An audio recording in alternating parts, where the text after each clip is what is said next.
Bismillahirrahmanirrahim. Assalamualaikum warahmatullahi wabarakatuh. Sekarang kita akan melanjutkan pembahasan soal utul UGM tahun 2019 untuk nomor 11. Materi tentang termokimia.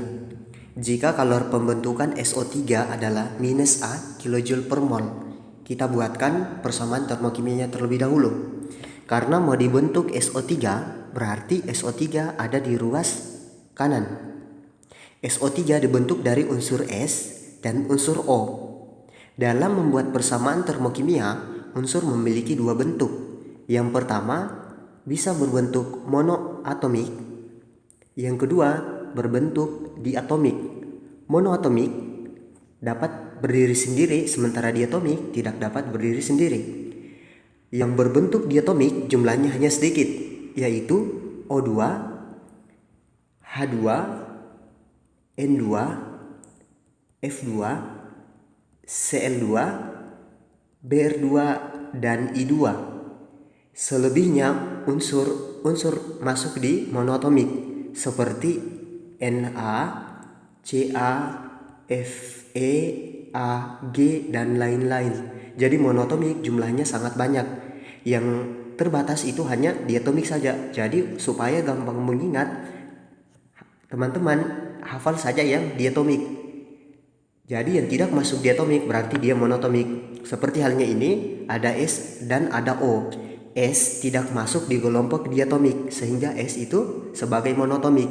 Jadi S dapat berdiri sendiri. Sementara O masuk kelompok diatomik berarti dalam bentuk O2. Selanjutnya, dalam membuat persamaan termokimia yang dibentuk SO3 harus dipertahankan koefisiennya menjadi 1.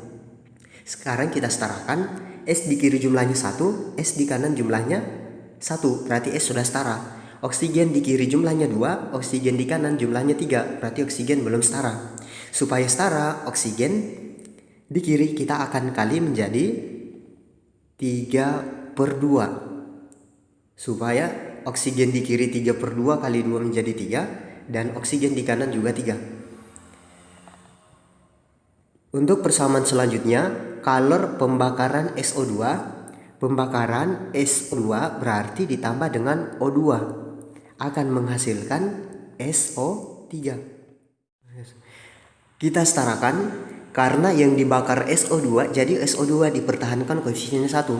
Jadi yang perlu diingat saat membuat persamaan termokimia, senyawa yang diberi perlakuan harus dipertahankan koefisiennya sama dengan 1. Seperti di reaksi pertama yang mau dibentuk SO3 berarti SO3 koefisiennya 1. Dan di reaksi yang kedua yang dibakar adalah SO2, jadi SO2 koefisiennya harus 1. Jadi ingat, yang diberi perlakuan koefisiennya dibuat tetap 1. Kita setarakan, S di kiri jumlahnya 1, S di kanan jumlahnya 1. Oksigen di kiri jumlahnya 2 ditambah 2, 4. Di kanan jumlahnya 3, berarti belum setara. Supaya setara, yang O2 saya kali dengan setengah atau 1/2, supaya 1/2 dikali 2 itu 1, ditambah 2 adalah 3, di kanan juga 3, jadi sudah setara. Jangan lupa kita lengkapi dengan delta H. Yang pertama sama dengan minus A kilojoule, delta H yang kedua sama dengan minus B kilojoule. Dalam soal pertanyaannya, maka kalor reaksi pembentukan SO2 mau dibentuk berarti SO2 ada di ruas kanan, dibentuk dari unsur S dan unsur O. Arti S ditambah dengan O2 kan menghasilkan SO2. Karena SO2 mau dibentuk, SO2 dipertahankan koefisiennya menjadi 1. Kita setarakan, S di kiri jumlahnya 1, S di kanan 1, berarti S sudah setara. Oksigen 2, di kanan juga 2, berarti sudah setara. Pertanyaannya, ini delta H-nya sama dengan berapa? Jadi ini bisa dikerja menggunakan konsep hukum Hess.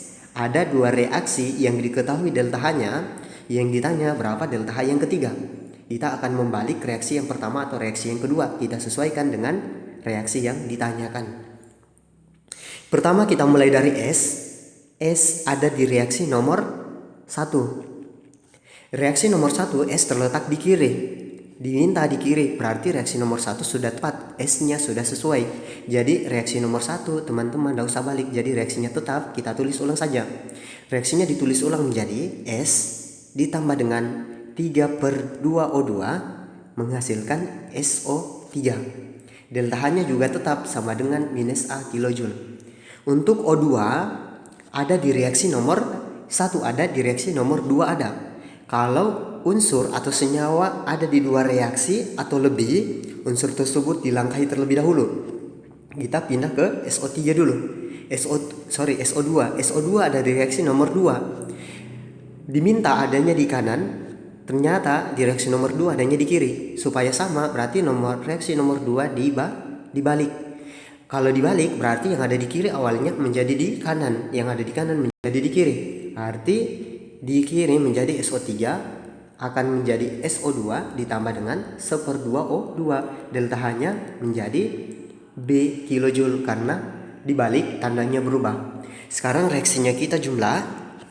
Kita sesuaikan apakah benar dengan yang ditanya dalam soal. SO3 kiri kanan masing-masing 1 habis. O2 3/2 dan 1/2. 3/2 dikurang dengan 1/2 yang setengah habis. Yang 3/2 atau 1/2 sisa 1. Berarti reaksi akhirnya adalah S ditambah dengan O2 akan menghasilkan SO2. Berarti sudah sesuai dengan reaksi yang ditanya dalam soal. Untuk delta H kita jumlahkan menjadi minus A ditambah dengan B kilojoule. Jadi seperti itu.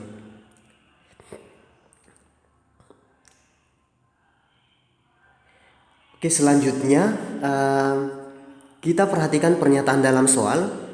Maka kalau reaksi pembentukan 32 gram SO2, tadi kita perlu delta H sama dengan minus A plus B kilojoule. Sekarang ditanya berapa kalor reaksi pembentukan 32. Jadi delta H itu adalah kalor untuk 1 mol. Tapi yang ditanya dalam soal bukan untuk kalor untuk 1 mol. Jadi kita cari mol terlebih dahulu. Mol dari SO2 karena diketahui gram, berarti rumusnya adalah massa atau gram dibagi dengan mR. Masanya 32 mR dari SO2, berarti S ditambah dengan 2 kali O sama dengan S nya 32 tambah dengan 2 kali 16, berarti hasilnya 64. Jadi 32/64 sama dengan setengah atau 1/2. Pertanyaan dalam soal, berapa nilai kalor? Jadi delta H itu sama dengan minus Q dibagi dengan mol. Berarti Q sama dengan minus delta H dikali dengan mol. Sama dengan minus. Nilai delta H-nya adalah minus A plus B kilojoule dikali mol yang didapat 1/2 atau 0,5. Berarti hasilnya sama dengan minus dengan minus jadi plus A dikurang dengan B dikali dengan 0,5. Tahu jawabannya 0,5 dikali A kurang B kilojoule. Oke, jadi jawaban yang tepat adalah ini seharusnya jawabannya E. Jadi ini duanya tidak ada ya. Jadi 0,5 kali A kurang B kilojoule. Sekarang kita akan melanjutkan pembahasan soal nomor 12 tentang laju reaksi. Persamaan umum laju reaksi adalah V sama dengan K dikali dengan konsentrasi X dipangkat dengan ordenya X, saya misalkan A, dikali dengan konsentrasi Y, saya pangkat B untuk orde dari B. Pertanyaan dalam soal adalah orde reaksi total dari reaksi tersebut. Untuk mencari orde reaksi total berarti cari orde X dan cari orde Y, terus kita jumlah, itulah jawabannya. Yang pertama kita akan mencari orde dari X. Untuk mencari orde dari X, lihat di konsentrasi Y yang sama. Konsentrasi Y yang sama adalah data nomor 1 dan data nomor 3. Jadi ingat, kalau mau cari orde X, pilih data di Y yang sama. Jadi yang dipilih adalah data nomor 1 dan data nomor 3. Berarti V1 sama dengan K kali konsentrasi X1 dipangkat dengan A dikali konsentrasi Y1 dipangkat dengan B akan dibandingkan dengan data 3. V3 sama dengan K kali konsentrasi X data 3 pangkat A kali konsentrasi Y data 3 pangkat B. Yang sama adalah konsentrasi Y, jadi Y akan habis Nilai K atau konstanta juga sama, jadi akan habis. Jadi tersisa V1, V3, dan X1, X3. Nilai V1 adalah 3 per nilai V3 adalah 27. Berarti sama dengan X1 adalah 0,02 atau 2 kali 10 pangkat minus 2 dibagi dengan X3 adalah 0,06 atau 6 dikali dengan 10 pangkat minus 2. Ini akan dipangkat dengan A. 10 pangkat minus 2 habis. 3 per 27 adalah 1/9. Sama dengan 2 per 6 adalah 1/3 dipangkat dengan A. 1/9 itu sama halnya dengan 1/3 dipangkat dengan 2. Sama dengan 1/3 dipangkat dengan A. Berarti nilai A sama dengan 2 atau orde terhadap A itu sama dengan 2. Selanjutnya saya akan mencari orde terhadap Y. Ingat, untuk mencari orde Y berarti pilih di sebelahnya yang sama atau pilih di X yang sama. X yang sama ada di data nomor 2 dan data nomor 3. Berarti yang diambil nanti data 2 dan data 3. Di V2 sama dengan K kali konsentrasi X pangkat A untuk data 2 kali konsentrasi Y pangkat B untuk data 2. Dibandingkan dengan V3 sama dengan K kali konsentrasi X pangkat A data 3 kali konsentrasi Y pangkat B untuk data 3. Yang dieliminasi adalah X dan K. V2 nilainya adalah 9, V3 nilainya 27. Y2 nilainya 0,02 atau 2 kali 10 pangkat minus 2 dibagi dengan 6 kali 10 pangkat minus 2 dipangkat dengan B. 9 per 27 adalah 1/3. 2 per 6 adalah 1/3 dipangkat dengan B. Berarti nilai B sama dengan 1. Jadi orde totalnya 2 ditambah dengan 1. Hasilnya adalah 3. Jadi ini untuk mencari orde. Sebenarnya kita bisa dengan cepat menentukan orde dengan cara seperti ini. Jadi saya akan berikan trik untuk teman-teman mencari orde dengan cepat. Jadi kalau kalian mau cari orde X berarti pilih di Y yang sama. Y yang sama adalah data nomor 1 dan data nomor 3. Otomatis bisa 0,02 dengan 0,06. 0,02 dengan 0,06 itu adalah 1/3. Lajunya 3 per 27. 3 per 27 adalah 1/9. 1/3 tadi konsentrasi X kita pangkat dengan ordenya, misalnya A. Berarti nilai A itu sama dengan 2 karena 1/9 itu sama saja dengan 1/3 dipangkat dengan 2. Nah, selanjutnya untuk mencari orde dari Y berarti pilih data di X yang sama. X yang sama ada di data nomor 2 dan data nomor 3. Berarti 0,02 dengan 0,06 ini adalah 1/3. 9 per 27 juga 1/3. Jadi kalau sama-sama 1/3 berarti ordenya 1 atau nilai B sama dengan 1. Jadi kalau dijumlah hasilnya sama dengan 3. Jadi jawabannya sama, yaitu D. Oke, sekarang kita akan lanjutkan pembahasan di soal nomor 13. Nomor 13 model soalnya adalah sebab akibat. Kita lihat masing-masing pernyataan 1 dan pernyataan 2, kita akan uji kebenarannya, apakah benar atau salah. Yang pertama, logam K dapat diperoleh di katoda dengan cara elektrolisis larutan KCl. Kalau membuat reaksi elektrolisis, langkah yang pertama kita akan uraikan dulu. KCl akan terurai menjadi K plus ditambah dengan Cl minus. Dan kita akan buat reaksi di katoda dan reaksi di anoda. Katoda ambil C kation, sementara anoda C anion. Kationnya kalau misalnya unsur golongan 1A, golongan 2A, aluminium atau mangan, yang ditulis adalah air. Sekarang kita cek apakah K itu ada di golongan 1 atau golongan 2. Ternyata K ada di golongan 1A. Jadi reaksi yang ditulis di katoda adalah 2H2O ditambah dengan 2 elektron menghasilkan H2 ditambah dengan 2OH minus. Oke, jadi kita bisa cek kebenaran pernyataan yang pertama. Pernyataannya adalah logam K dapat diperoleh di katoda dengan cara elektrolisis larutan K. Jawabannya ini, pernyataannya ini salah. Karena kenapa? Saat elektrolisis larutan KCl, yang bereaksi di katoda adalah bukan K tapi 2H2O, sehingga terbentuk H2 dan 2OH-. Kenapa bukan K yang bereaksi? Karena K ada di golongan 1. Jadi pernyataannya benar.